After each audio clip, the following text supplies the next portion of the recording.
towards the end of the first session. So challenges are many.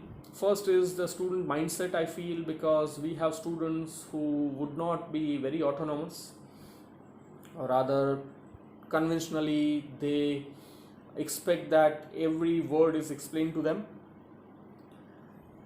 So in online learning, I think students need to be very much autonomous and they need to be self-motivated, because this is something which is like self-paced, self-learning mode of teaching and learning. Similarly, there are challenges to teacher mindsets as well, aversion to technology or whatever that could be, we know it better. There are local and limited narratives, while in online education we need global narratives. That is the content which is globally accepted, the content which is standardized, the content which is worthy of looking at, the content which is not nauseating. So we must come out of local and limited narratives, which usually was okay so far, because it was to be delivered only within the four walls of a classroom. But imagine the life of something which is online, and how it goes viral. The word that is used is going viral. So it reminds me of Walter Benjamin. Walter Benjamin was a theoretician in humanities, and he said translation has a great afterlife. Translation is the afterlife of a work. Similarly, I think online version of our lectures is also something which is related to the afterlife. Online has a lot of afterlife, lot of shelf life, and it goes viral. So we need to be very standardized. Technological know-how which can be developed. We all have some qualification in computers, and we are say digital natives or digital migrants, but we can always build upon that. Limited innovative mindset. We need not always copy and paste the tools which are readily available. We can always develop innovative hacks, as I would call it. So we know which is the best for our own class, and that is how we need to develop innovative mindset. If we don't have innovative mindset, it could be a challenge. Physical spaces for recording. So far, there were common classrooms, but now for recording, I think institutions particularly need to have spaces that can be devoted to faculties, where recording environments could be provided, where some congenial situation is possible for recording, like optimum sound or connectivity or lighting, and privacy too, because so these are the logistic challenges. And investment on technology, as we discussed in the beginning. There are further readings here I have shared, which I can share later too. And I think now we can move on to questions. Yeah. Thank you very much. The session is open for questions. I think the host can take over, or I can take over. Thank you very much, Manoj, Chhaya sir. My pleasure. Thank you. I would term it as a comprehensive dive into the deep ocean of online learning. Thank you. And I hope that each and everyone present over here feels the same. We know that we are passing through the testing times. The pandemic has taken over. Indeed. But humans have always found out a way, and they will again do the same. Yes. The challenge for teachers and students in these times is that they are being separated. They are being restricted from meeting one another physically. What so when we have the learned people like you who can find out virtual ways to meet each other and stop this nonsense, I would say. Thank you again, Manoj, Chhaya sir. And now I would like to invite my colleague, Mr. Dharmesh Rathod, for question and answer session. It will be over to Dharmesh sir. Thank you, Manoj, Chhaya again. Thank you. Thank you, Yagnesh sir. Hello, everyone. After a brilliant session by Chhaya sir, it's time for Q&A session, question and answer session. Due to time restriction, we cannot include all the questions, but we have some.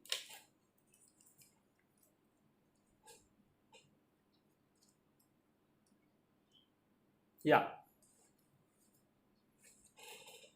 Okay.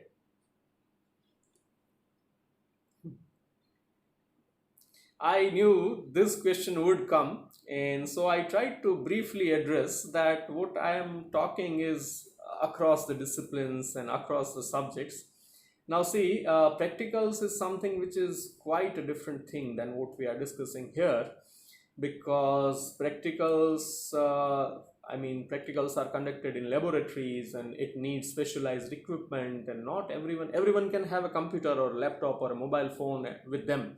I'm talking about students, but not every student can have access to a laboratory, whatever subject it may be, like chemistry or physics, or right. So I think it's a very specialized question, and I think I'm yet to figure out. I'm sure there will be technological options available, but I think today's session was more generalized, so I haven't really focused on practicals. But I'm sure together we can work it out, and I'm sure there are technologies available out there which can help us in there. Or but yeah, this is something practical is something that we need to figure out. Maybe we can, you know, allow in batches. We already have batches, but I think we need to figure out technology for that. I think it is not covered in today's session, so maybe we can have another session for that after I find out. Hmm.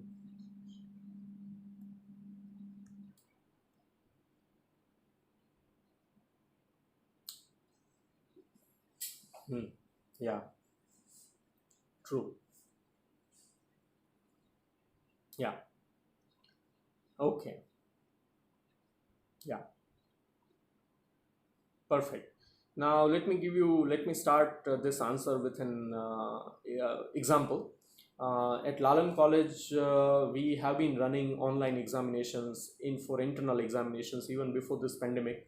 We started in 2014, and ever since 2014, all our internal exams every semester are online. So we have sought help from a web administrator, and he manages examinations for us in tandem with the teachers. So teachers work with the web administrator on their requirements, what kind of questions they want to pose, how do they want to get the answers, all that, and accordingly the test is designed. On a larger scale, I think if we are talking about a university, there are certain server-based programs possible too for colleges and for small setups. But for a large-scale setup, I think there are consultancy services available from, professional technical agencies like TCAS, who always conduct exams which are for jobs or for government agencies. So we can hire the services, or rather I would say we will have to take the help from such services. The Google Enterprise G Suite I talked about is also one such professional service. So I'm sure that professional services can help us there. We need to take help from professional experts, that is in the field of computer science and computer technology. So it is possible, server based as well as internal based.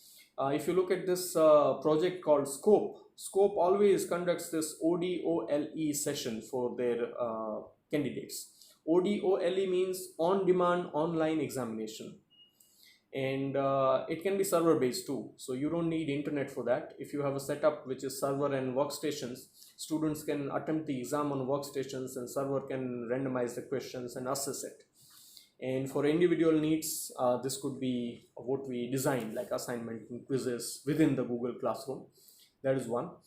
Another thing that occurs to me is that we need to shift we have been talking for years about formative assessment, but time and again it has been summative assessment, and that's where exams become very important.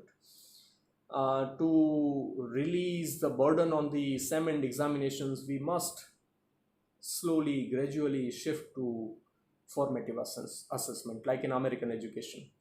Formative assessment is a great component there, and students are assessed right when they are in the class. A part of their exam is right when they are in class. So, yeah, formative assessment. Yeah. Hmm. Yeah.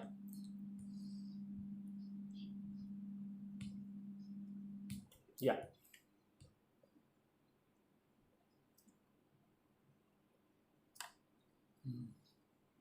See, yeah, both the options that I discussed are for beginners. So, blog is just one page, and as I said, it is more descriptive, while sites are more interactive. So, I think one can go for sites straight away, or maybe one can go for both. You can have a blog for your descriptive needs, and you can have a site for your interactive needs. Hmm.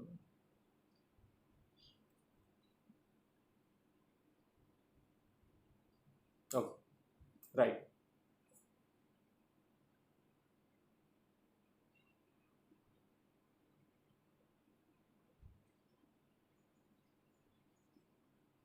Hmm.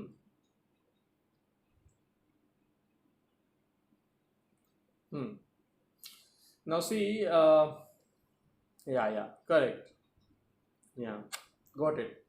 What we can do is, when we are capturing the lecture, we can use the interactive board if it is available, the classroom technology, smart boards. Smart boards, if they are available, they can be captured right when the lecture is being recorded, number one. Number two, the second option I can think of is these digital daises that we have in our classrooms, digital podiums, integrated systems. They have this writing pad where formulas and everything can be written and they can be projected on screen. So I think we can use that. But for online tools, I think I need to search, or maybe if we can Google it, I'm sure there are such tools available. So once the drawing is done, or maybe we can make a video of these drawings when we are doing it, we can capture it and we can put it on Drive, and the students can see us drawing live. That is also possible. Hmm.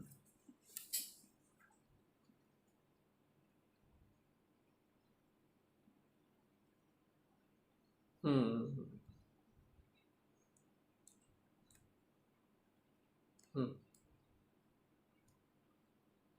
Yeah. Hmm. Yeah. Yeah, it is possible. One simple way of doing it is that you just check the paragraph. There are these ready-made softwares available for plagiarism, where you can put your text, the student's text, and it will show you whether it matches anywhere. And apart from that, there will be clues of language and style, and you can actually make out whether it is copied or not. So there are ready-made tools available for checking plagiarism. Indeed, there are. And one more thing I would like to point out is that it is in the designing of questions. If you design questions in such a way as a teacher that no copying is possible, so if there are like smart questions, students will not have much scope of copying it. So we can also be careful about designing questions. Hmm. Hmm. Yeah.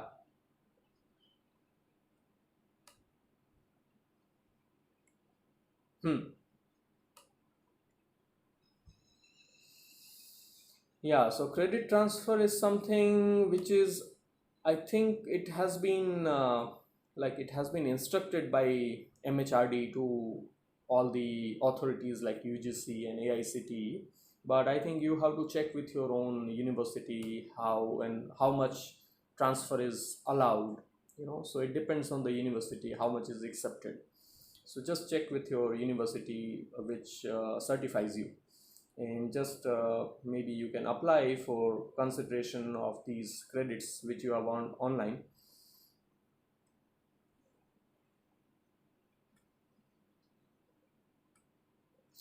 Hmm. Yeah.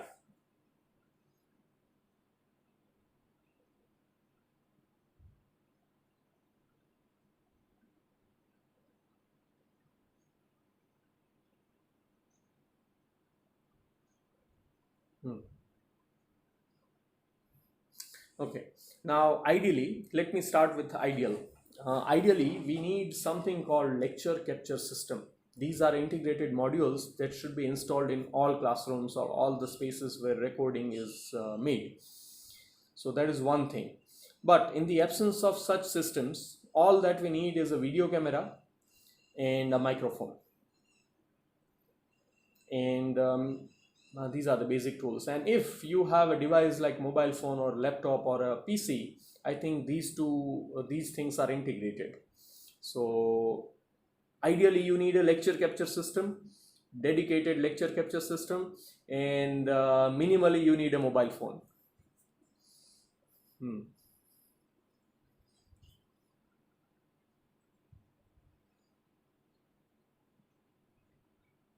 Hmm.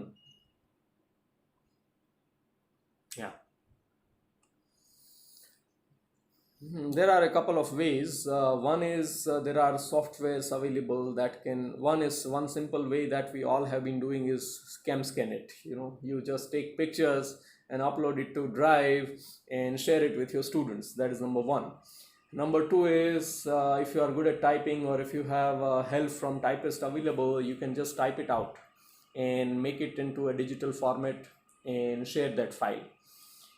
Third way I can think of is you can just read out that text, and you can use a speech to text software, and that will save you from typing. Yeah, so there are these couple of ways that can be done.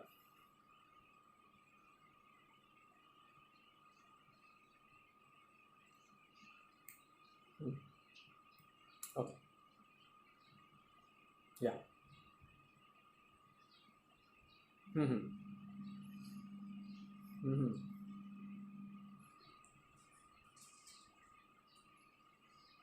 Yeah, so see this phrase on demand online examination helps us there because it says on demand. So when a student misses it and when you allow the student, apart from missing it, what is important is that it should be a valid reason. So when you allow that student to reappear, the computer will generate a new exam for that student, and he can appear at his own pace. So that can be done.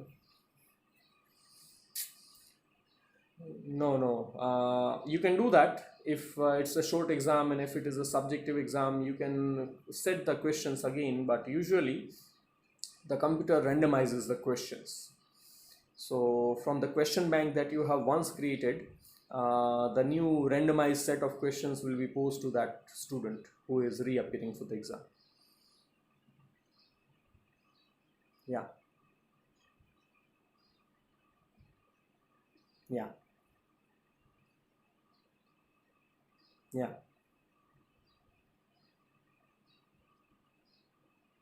Yeah. Mhm. Mhm. Ha. Yeah. So see, yeah, if we remember in our Google Classroom that I demonstrated, I created an assignment in 1000 words. It said describe the tools. Now that was a literary question, I would say, you know, but there, of course, the assessment will not be online. The assessment will be offline by the teacher. So all the responses are posted within the window by the students, and the student teacher can assess and grade those responses. So literary questions can be done online like this. Yeah. Or the teacher can just create an email group and ask for the assignments online, literary assignment, literary answers online through email, and then these emails are graded, and the grades are conveyed to the students. So this is a good option to MCQs. Or we can online conduct video meetings if we have a very small class size, like if it is a like 10-person class or 10 student class, we can take viva voce online. That is a very well known practice. So like you can ask the students to discuss a literary topic online, and you can see him face to face, see her face to face, and see how he or she performs, and that can be a good these videos are recorded. You can record this video so that if there are claims in future that the marking was not up to the mark, you can replay the video to anybody who is claiming, and you can say that see the performance. Yeah, so videos are recorded. Similarly, the email responses are also saved. Yeah, exactly. Yeah, yeah, right.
Let me also thank the organizers, the director, Dr. Sushil Dharmani, the host, Dr. Doria and Dr. Rathod, and each and every participant who joined and made this session successful, especially those who, pointed out that the screen was not visible. It was such a good feedback so that I can resume.